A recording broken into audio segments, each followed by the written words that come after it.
Hello, everybody. Welcome to another fantastic episode of the Quotable Podcast. It's not the award-winning podcast, as Dutch has previously suggested.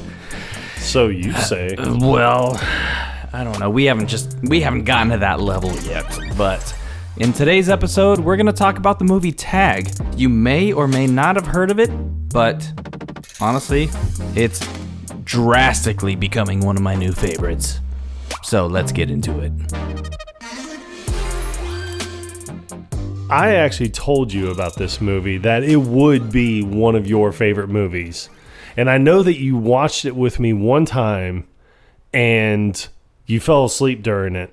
Now, granted, as per usual. Yeah. But it was kind of late that night. I think we had already watched a different movie and we had already done quite a bit of drinking. Well, by late, you mean anytime after 9 p.m.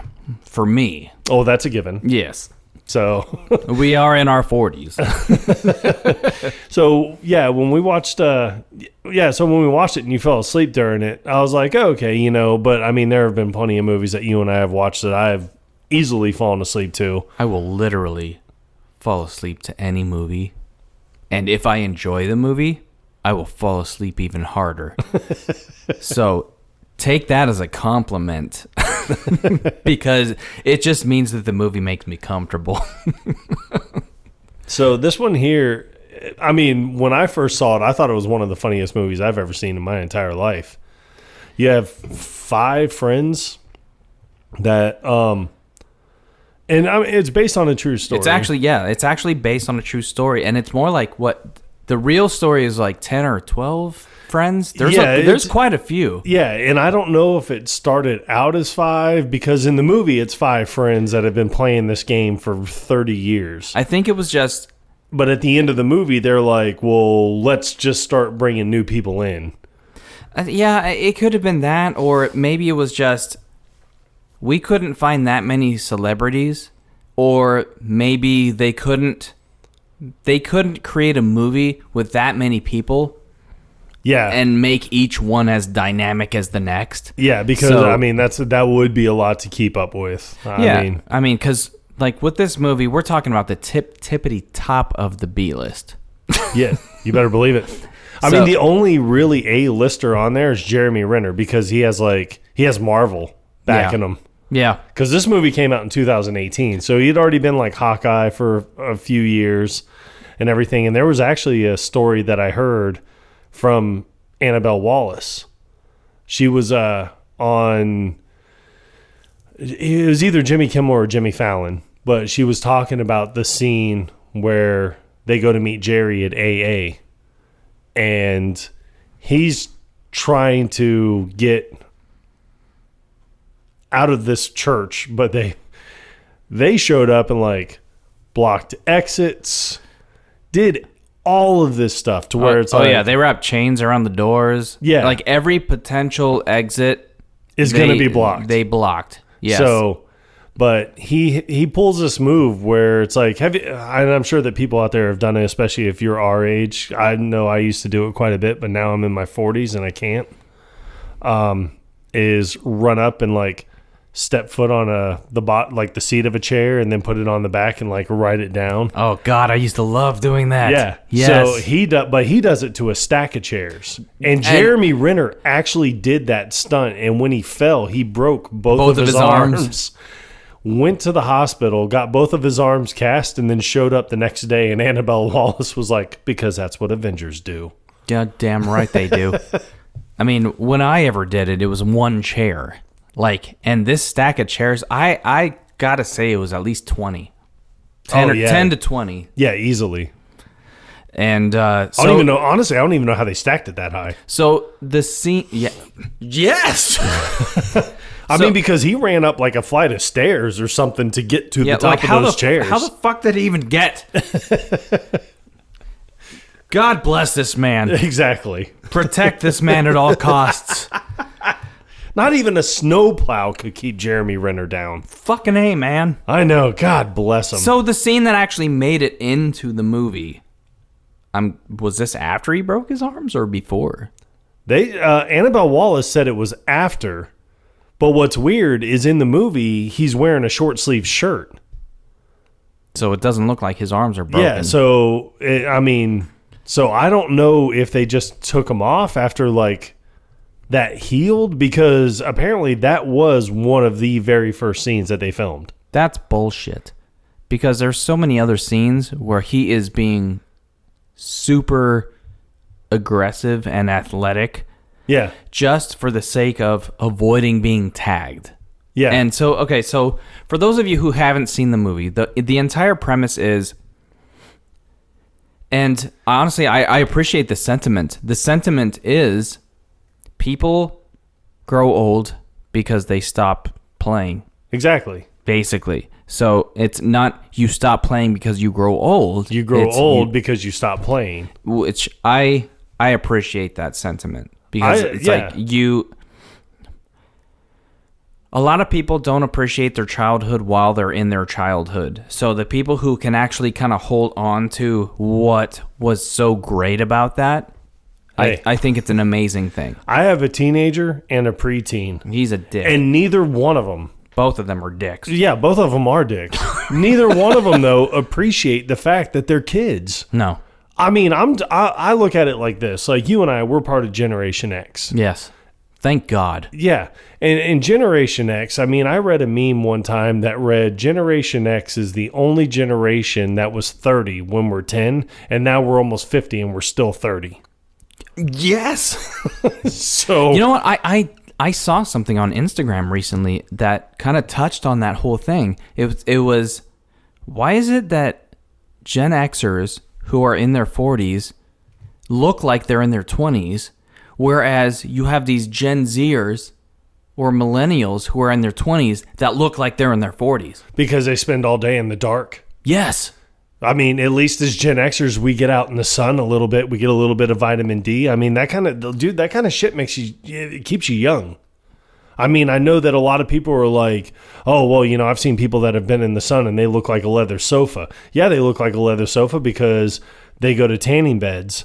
They stay out in the sun for 8 to possibly 12 hours or however long the sun is out. We don't do that. Like me, I work outside. I'm outside roughly about 8 hours a day. Am I in the sun the whole time? No, I'm not.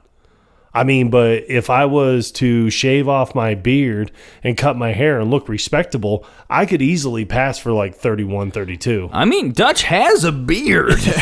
He's a grown man. I have a beard.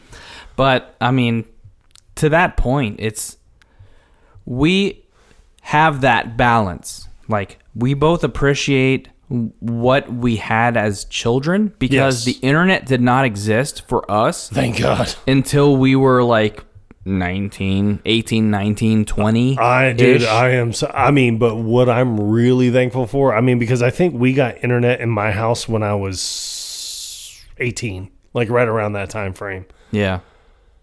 I am thankful that there were not camera phones. I am thankful that there were not smartphones.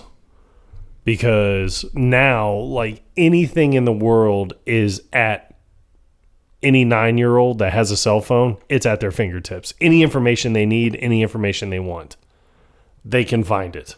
But the difference is we have the wherewithal to differentiate what's bullshit versus what's actual fact. Right. We don't take everything that we see online as face value. You know, we will actually do additional research to make sure that, you know what? I don't know, Ron. This sounds kind of crazy. So we won't just accept everything as factual. And I think that's where a lot of this country gets it wrong.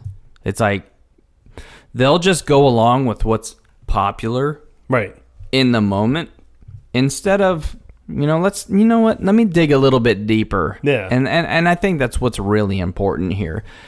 But to get back to the movie, I think what's important here, and which is why I really appreciated this movie, is when we get older, when we become adults, we have a tendency to make everything so serious. And it's like, yes, we have to take responsibility.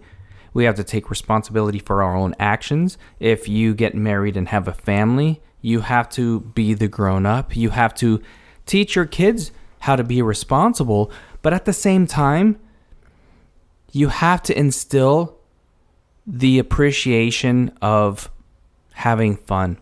Yes. And actually living your life. Because if you don't live your life, then what are we all here for? Yeah.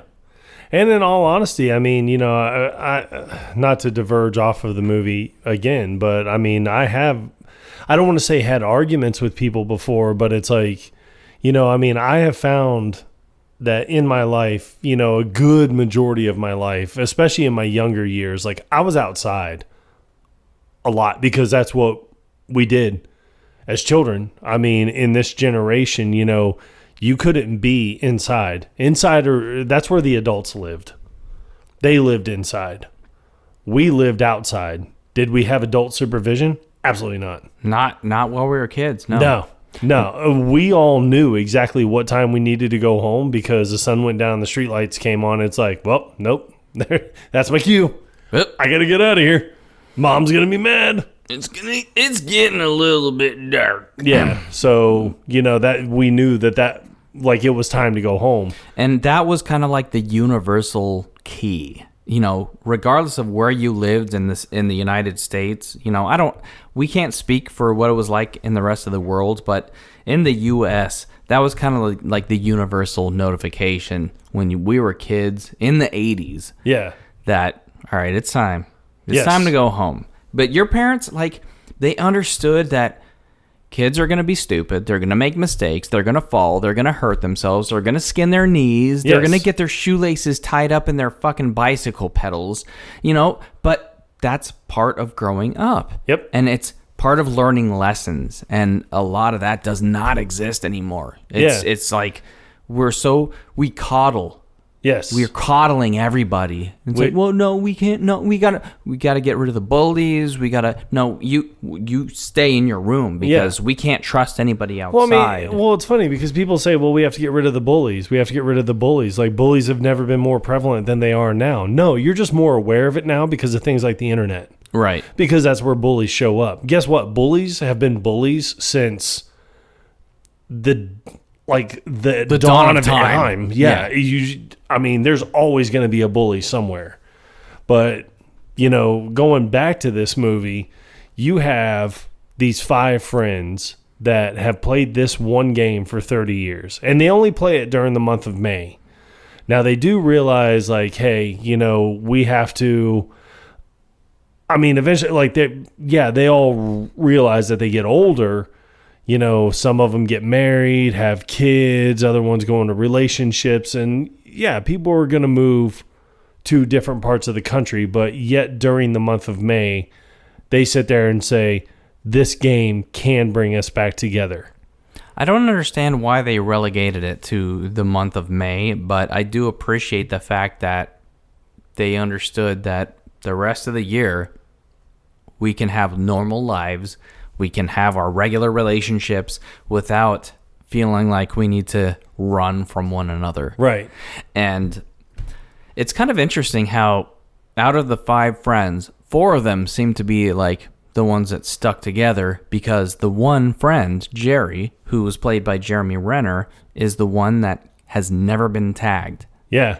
And then they're even talking about they make what it is you have Bob Callahan, who's played by John Hamm, and he's a very successful Fortune 500 business owner and everything. And one of his friends, Hogan, who's played by Ed Helms, gets a job at his Fortune 500 company, and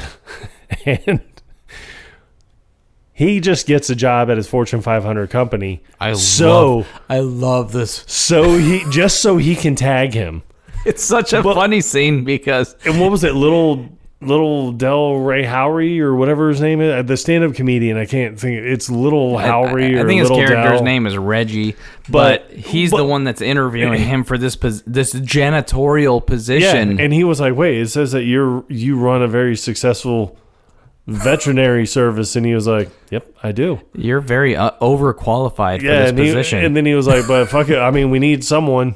He was like, "But what made you want to get a job here?" And he was like, "I can't think of anything more gratifying than wiping the pee off of that man's toilet seat." So it's like he wants to be what, the boss? And he was like, in the vicinity of Bob Callahan. Yeah, because he has to tag him.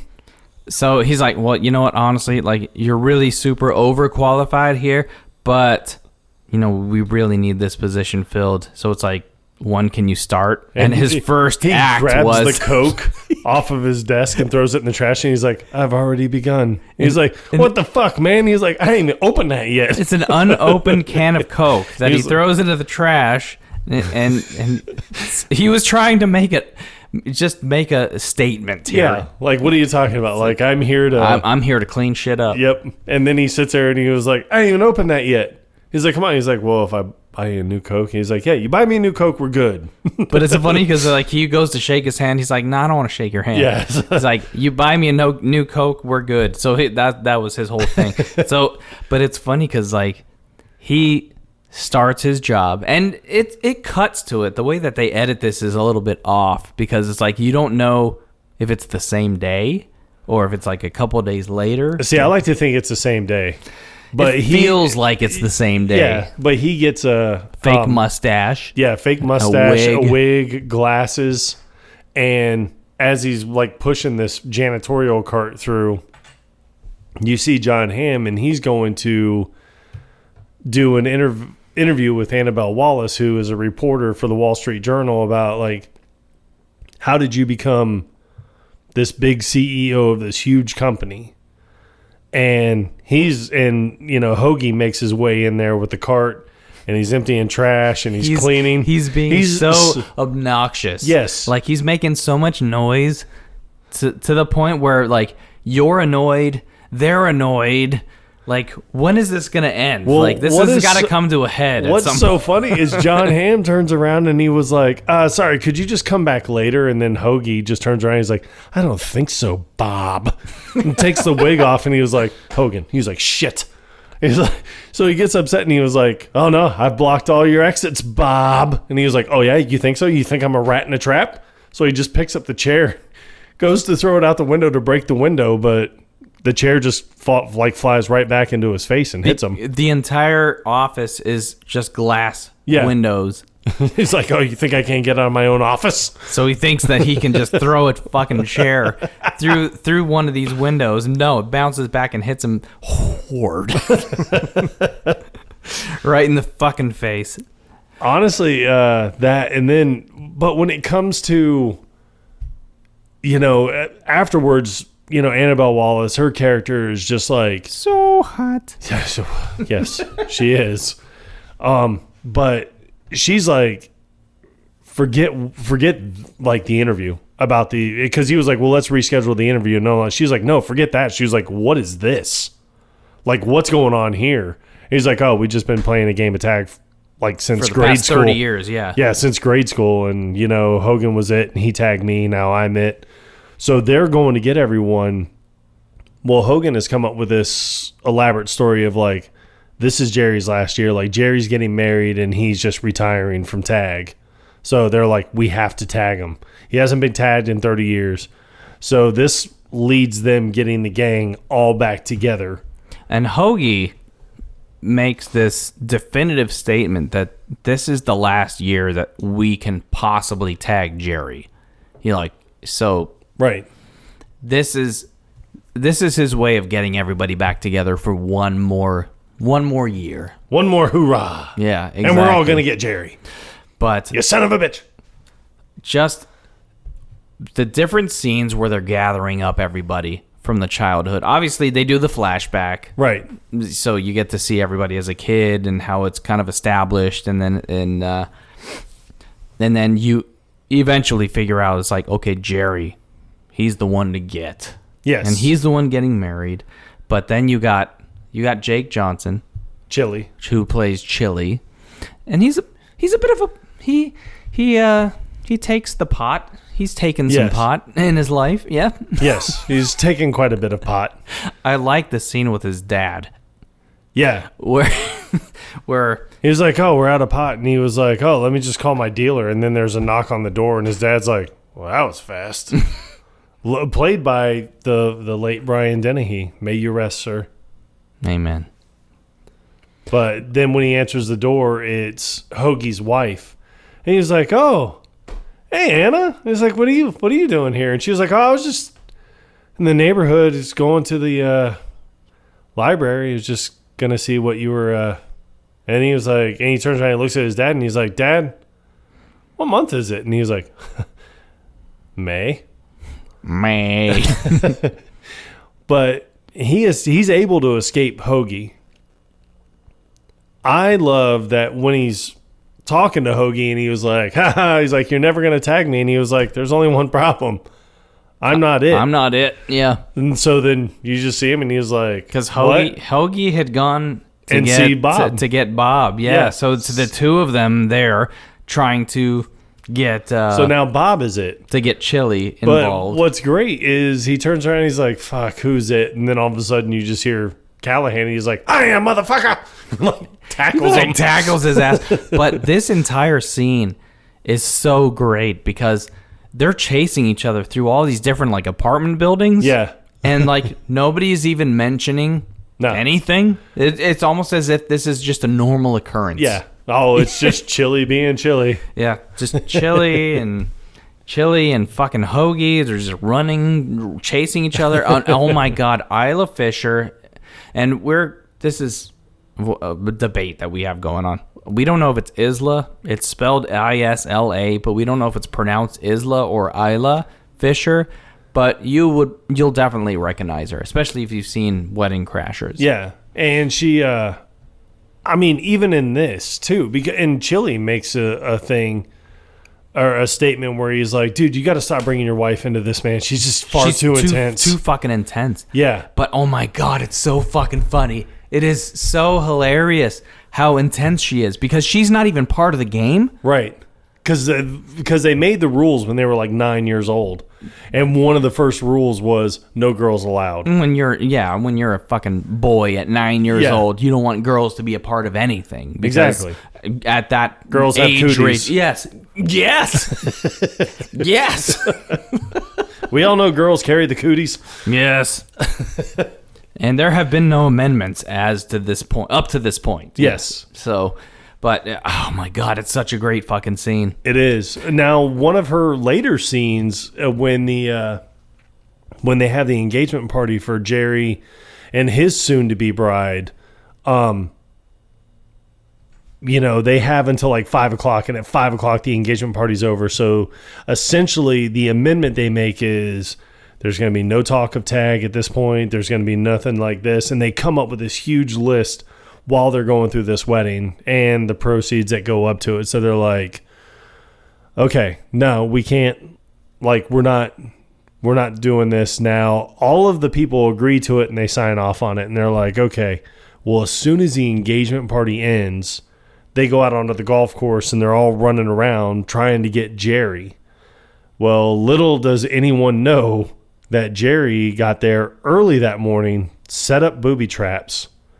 He got an entire group of people involved in this thing. Like so landscapers and everything. So they could all dress exactly, all in black, just so they wouldn't be able to distinguish between him and everybody else. Now, Sable, who's played by Hannibal Buress, is one of my favorite characters in the entire movie. He has, out of everybody, the best lines. Oh my God. He does.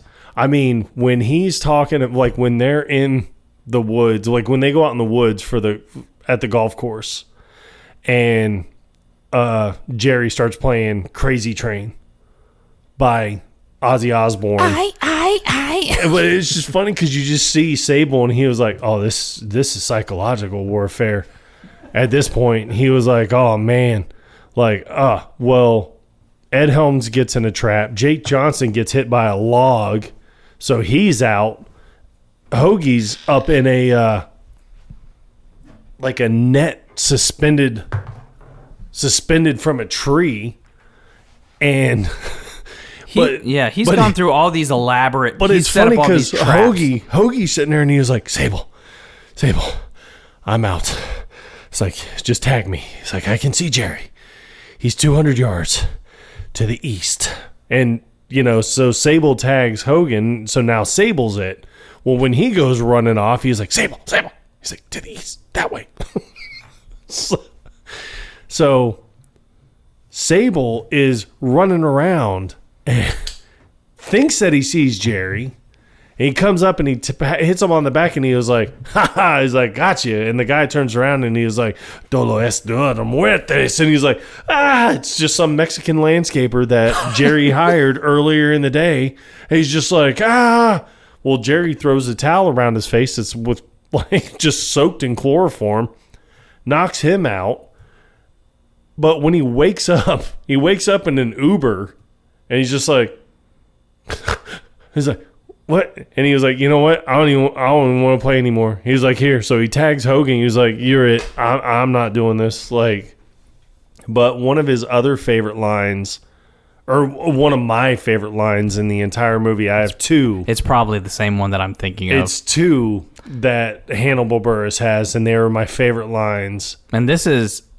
They go to Jerry's house. So, because they go to his town, and then there's this local bar. Right. Where there's the bartender, Lou. The Sandpiper, I think it was what it was called. That sounds right. Yeah, that sounds right. And this guy, Lou, who really wants to be part of Tag. But they will not let him have anything to do with it. But they're just trying to extract information from this guy. Now, what I think is great about this whole scene is Isla Fisher is in there, and she starts talking to Lou, and then Lou's like, I'm sorry, but I'm going to have to ask you to leave. He's like, you have a lifetime ban. And then she was like, oh, fuck that. She was like, fuck, I don't even want to drink in your fucking shitty bar. And you know what? Fuck your mom. And then she was like, actually, no, your mom's great. I love her. But fuck you, Lou. It escalates quickly. It does. But then it dials down really quick. It does, yeah. Oh my God, but I fucking love her character. I love her character in this. Well, going back to her scene at the golf course, they're chasing Jerry on the golf carts, and they go driving by, and she's just sitting there talking to Annabelle Wallace's character. And she's like, oh, yeah, we have two beautiful kids and whatever, and the cart goes driving by, and she was like, you get that motherfucker. She was like, keep your eyes on the prize. Get it done. And then she sits back down. She's like, yeah, so now we've been married for about 15 years. It's just like, what? But it's like everybody else is like, you got to get her out of this. She's just way too intense. You just keep her away. Yeah. She should not be involved. But when they break into Jerry's house, because they were like, oh, we need to go to Jerry's house. Because, and they're like, we can just tag him while he's sleeping. And they're like, no, he's going to be expecting us. And he was like, maybe he's expecting him. Maybe he's expecting us to expect him to be there. There's this and then they're like, so it's not going to be, they're like, he's not going to be there because he expects us to be there. And he's like, or he is going to be there because he expects us, that he's expecting us to be there. It's going to be too obvious that we're going to show up at his house. Yeah. So he's going to expect that. That's why it makes sense. It makes most sense because he will expect it, which he understands that we're not going to be stupid enough to meet him at his house. So we should meet him at his house. We should, so it's this entire fucking thing, back and forth thing. But they break into his house and they can't find him anywhere. His house is pitch black. All the lights are out. Chili's funny because Chili just kind of stays in the kitchen and he's going through the fridge and gets a beer. And then he's like, oh, look, deviled eggs. Huh, these go bad fast. So he just starts eating the deviled eggs. Well, he has sensors. They met what's his face? Jerry's fiance, right? They met her. Yeah, at this point, yes, they had already met her.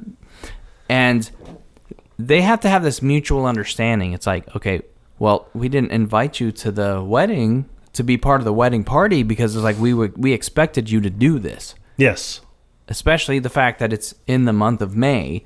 So it's like, she's like, we have to set these ground rules. It's like you all right, so that's when they came up with the amendments that I was referencing. So you can't play tag during the wedding reception. You can't play tag during the engagement party. You can't play tag during any of these other wedding events. Now, I do like Chili. Chili actually had an underrated line, and I think it was missed by a lot of people. Go on. But when she was saying, she was like, and there is to be no mention of tag at all. And then all of a sudden he was like, well, we can't even talk about tag. That's fucking bullshit. It's like, he was so pissed off about that one stipulation. Like, we can't even fucking talk about it. Like, that's bullshit. Like, it's kind of our thing. yeah. So, but when they break into his house and, I think Hannibal is with the reporter, with Annabelle Wallace's character, and they're down. I don't know where they go. It's like the garage or something, but he just has some random room, and he was like, "Whoa." He's like, "Man, Jerry's really stepped it up this year." He's like, "Man, he's got chloroform. He's got aerial photographs of the entire city. He's got 5 different hats." 5 hats. Not just 5 hats. He had 5 different hats. Hey, you know you're doing well. If you have more than 4. So that I'm sitting was there. a great line, that was yeah. a great line. But then Jerry, I mean, the sensors go off in Jerry's house. TVs rise up everywhere, and Hogan's like, he's like, "Wait, you're in my room." He's like, "Wait, you're in my childhood room," and then. Jerry had the bear. I can't remember. It was like Mr. Snuggles or something like that. Something like that, yeah. And he was just like, oh, Mr. Snuggles. He was like, wow. He's like, oh. And he was like, no, Mr. Snuggles can't love you because he's he's an ambient being. Like, he can't love anybody. He's like, no. He's like, no, we're coming for you, Mr. Snuggles. So, because Jerry's pretending to masturbate with Mr. Snuggles. He's got the lotion ready. Yep. So when they get back to Hogan's house, Jerry's there laughing, got the bear, and they run up to Hogan's room. And he's like, how are you in my room right now? And he's like, what? He's like, what do you I'm mean? in your room? He's like, I'm in my basement. So he had set up his basement to look like Hogan's room. So he's got this backdrop to look exactly like Hoagie's room. Yeah. With the chair that Hoagie has. Yeah. With the same the same blanket. Yeah. A duplicate of this teddy bear that he had as a kid. And this is one of the best lines in the entire movie, and I'm completely with you in this. With Hannibal Buress, and he was like, the masturbation was fake, but the pleasure was real. It's such a good fucking line. Oh my God.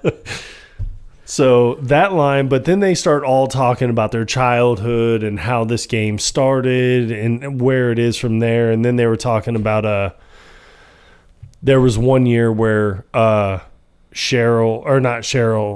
Chili and Callahan were fighting. They got in a fight over something. I can't remember exactly what it was. I don't think it was Cheryl Deakins because I don't believe that she had entered the plot yet. But they were talking about the friction between Callahan and Chili, and they got into a fight. And then Callahan's like, yeah, no, I roundhoused them. He was like, yeah, I hit him. And then they were like, yeah, but, in Chili's defense. And then it cuts back to Callahan. He was like, what, did I shit myself? He was like, no, that didn't happen. He was like, I was hot. It was a really hot day that day. And then you see Anna, who's Isla Fisher's character, and she was like, oh, the sweaty ass defense. She was like, yeah, no.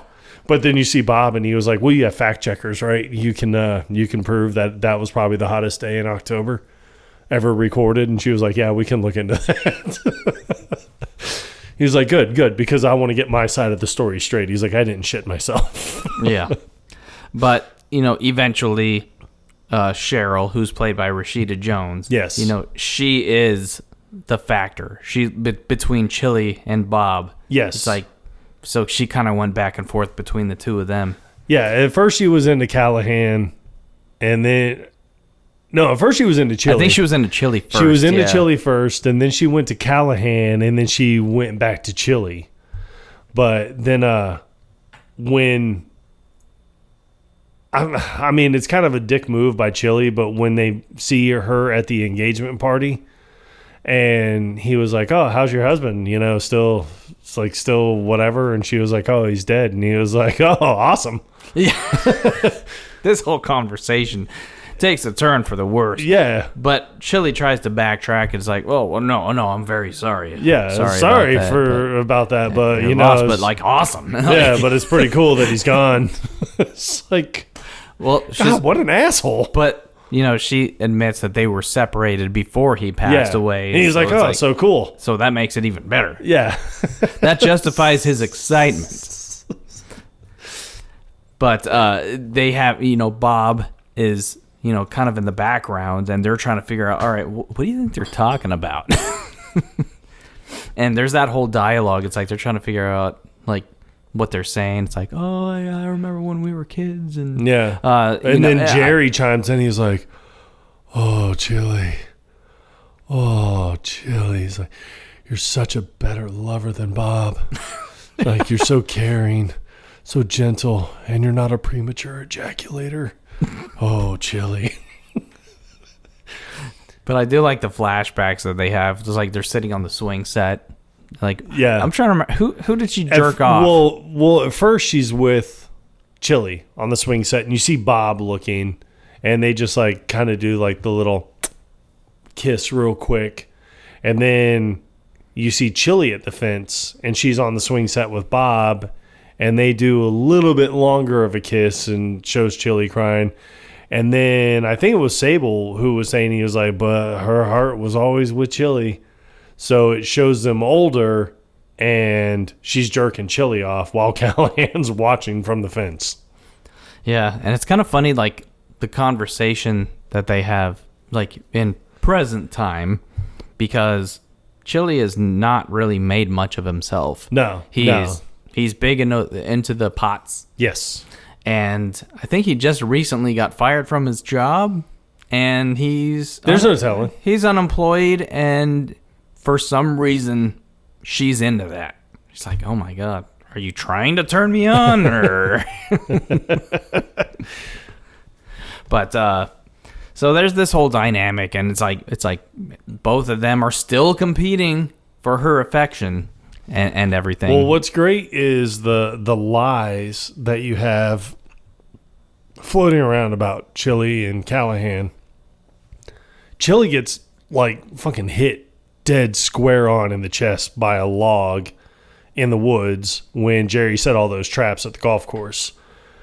And then as he's getting out of the car, he's like, this is my knee. Like, my knee is killing me. He's like, you know what? You guys just go. I'm pissed off. And I want to go in here and drink. Well, when Bob finally shows up, he was like, what are you talking about? He's like, I had a business call in Beijing. And then all of a sudden, Sable chimes in. He's like, what are you talking about? It's like 9 a.m. on a Saturday in Beijing. He's like, how the hell do you know that? And he was like, 2008 Olympics, Michael Phelps, baby. Hey. It's like, that's how he knew, though. When you know, you know. You better believe it. He was like, I was all over that shit. Weird ass motherfucker. No, I mean, there are a lot of great scenes in this. I think the last scene that I kind of really want to touch on before we wrap this up is Dave's character, who is he's basically like the front greeter guy at Jerry's gym. They're trying to get information on Jerry, and he's got that weird. He's almost got like the rat tail with the braids. Yeah, that he has kind of like laying over the front of his shoulder. Yeah, and like, I mean, but who does that? Yeah, I mean, but it's his character is so funny just because of the fact that when they all walk in, he was like, "Oh, you guys here to work out? Because like we're about to close in like 5 minutes." And they're like, no, we just want to know where Jerry is. And he was like, oh, yeah, Jerry did say that some guys would show up probably looking for him, and I'm sworn to say I'm not going to tell you where he is. He was like, no matter how much you think you can do to me. But he makes all these sexual references. He's like, because I want you to know, he's like, I'm not going to jerk any of you off. And they're all like, what? No, we don't want. Why would you even mention that? Yeah, we're not even talking about that. And he was like Bob keeps offering multiple. Like, yeah, he was like, I'll give you $500 right now. Just tell us where Jerry is. He was like, all you have to do is just say a name of where he is, and we'll He's like, we won't even say it came from you. He's like, no, I really, really can't. Yeah. And then he was like, all right, $1,000. $1,000. And he was like, no, absolutely not. And then they finally just go to like the waterboarding. They're like, that's Anna's idea, Hoagie's wife. And she's just like, hey, Dave. He's like, yeah. She's like, we're going to waterboard you. So they have him tied up like with that looks like it's in the basement. And Callahan comes with that half jug of water, and he was like, remember, Dave, you asked for this. And they all start yelling like, yeah, we're going to do that. And then Bob's like, I mean, we really can't do this. And they're like, yeah, I don't know. They're like, this got out of hand quick. Like, Anna's like the only one who's like fully on board. Yeah, but then Dave is just sitting there, and he was like, I will tell you where he's going to be for... And the way he says it is so weird because he was like, $2,000 cash American. Like, and then Bob's like, yeah, you should have just said so. And he's just counting all this money. And he's like, you just walk around with that much money in your pocket like all day. For the record, we weren't actually going to waterboard Dave. Yeah. And if it does come up in the article, could you just say that we didn't do it? Yes, exactly. I do like when they go back home and they're hanging out at Hoagie's place. Yes. So they're in his basement. They have like, it was like a pool table. Or, yes. Yeah, it's the pool table. And then they open the fridge and there's this old ass fucking Bud Light. These cans of old Bud Light, and they drink it. And so I'm just thinking to myself, I love that he throws one to like Callahan, he throws one to Sable, but then he throws one to Anna and she's not paying attention, so it hits her in the tit. Right in the tit. And then she was like, like picks it up and like chucks it right back at him, like pelts him, and he was like, dude, your wife's too intense. But then Chili, he like reaches up in it because they have like the drop ceiling in there, and he finds this bag of weed. He's like, oh man, it's still here. But it's like, how gross would that be? Like, I'm not a connoisseur. I'm not a betting man. Yeah. I don't know, Daddy. Yeah, so I'm not a connoisseur of the Mary Jane, but I can only imagine that it's been a while since they've been down in this basement, this rec room, if you will. I think they called it the war room. So I don't know how long weed stays good, fresh. No, neither do I. So, but they still partake. Yeah. And Hogan even says, he was like, hey, he goes, I'll smoke a little with you. He's like, I've been experimenting lately. But then Hogan's mom comes down. And he's like, it's like, but, so she's asking Hogan, she was like, are you guys smoking pot down here? And he's like, no, Mom. And then Chili was like, it's mine. It's mine, Mrs. Malloy. And then she was like, oh, Chili, I knew you were trouble from the start. She's, I think I'm getting a contact high. And she continues on this whole I think her real name is Nora Dunn. And I mean, she is hysterical in everything that I've ever seen her in. And I never remember exactly where she's from. I feel like she was in SNL, but I could be wrong. I think she was for a little bit. A brief spat. But I've seen her like in I've seen her in some movies. I've seen her in TV shows, and every part I've ever seen her, and she's always been hysterical. I kind of put her on par with like Catherine Hahn. Yes, but I don't think she's like elevated her stature as much as Catherine has. Yeah, but either way, like she still plays Hoagie's mom really well in this movie, and she just continuously just flirting with Chili, and it's like, keep it in your fucking pants, lady. Jeez ass. No, so I mean, I don't want to give away too much about the ending just because of the fact that I want this, like, for the people that haven't watched it, I want it to be kind of like a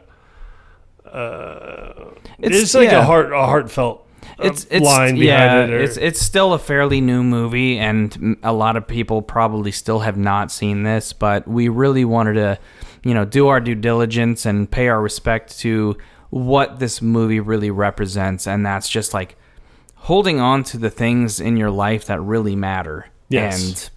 And I mean, they really do this justice. They do. And despite the fact that I was unfamiliar with this movie until recently, I'm glad that you exposed me to it, and it's definitely become one of my new favorites. Yes. So. And I mean, ever since I watched it, because I think I watched it for the first time about 5 years ago, and I instantly became a classic to me. I mean, I can watch this movie any day, anytime. I love this movie. It is hysterical. It is funny. Now, it's more physical comedy than it is like quote comedy, but if you do need a really good laugh, then definitely watch this movie. Absolutely.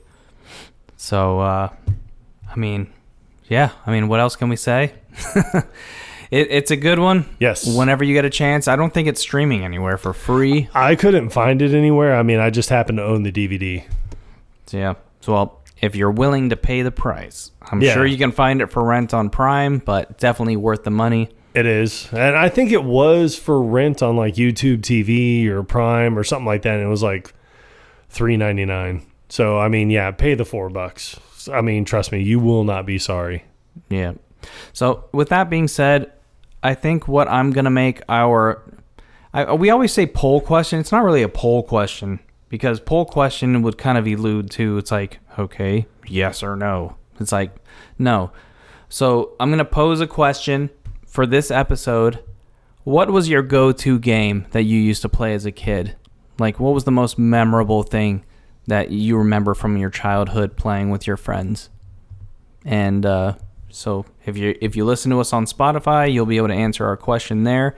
If not, reach out to us on Instagram. Yeah. At Quotable Podcast. Yep. I mean, you can follow me. You can follow Morgan. Yeah. I mean, because I was actually going to say, tell you what we used to play a long time ago. Go on. It was a game called Ghost in the Graveyard.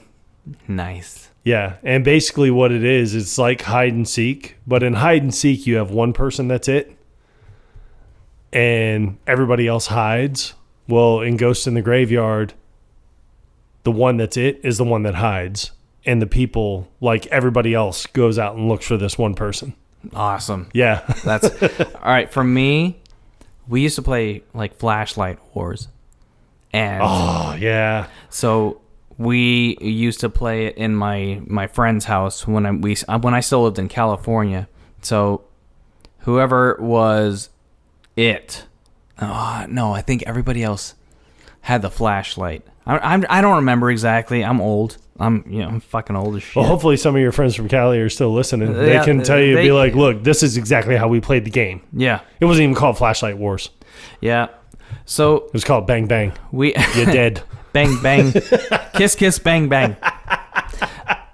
I remember there were flashlights involved, and it's like, in order to find the person who was it, it's like you got to shine the flashlight on them. And yes. that's how we played it. But I do remember there was one moment where I don't remember who it was, if it was me or one of my buddies. Somebody slammed face first into somebody else because it was pitch black. Yeah. And like almost just broke like Vin Diesel. Almost broke their nose in the process. But you know what? That never stopped us from continuing the fun. Hell no. But it was basically like hide and seek, but in the dark and with flashlights. And I don't know. That was one of the most memorable things that I can think of from my childhood. So yeah, I mean, I used to love Ghosts in the Graveyard because as soon as the sun started going down, like everyone would get ready. Yeah. And just be like, okay, we're going to be able to do this. Were they ghosts or were they men? I mean, they had a beard.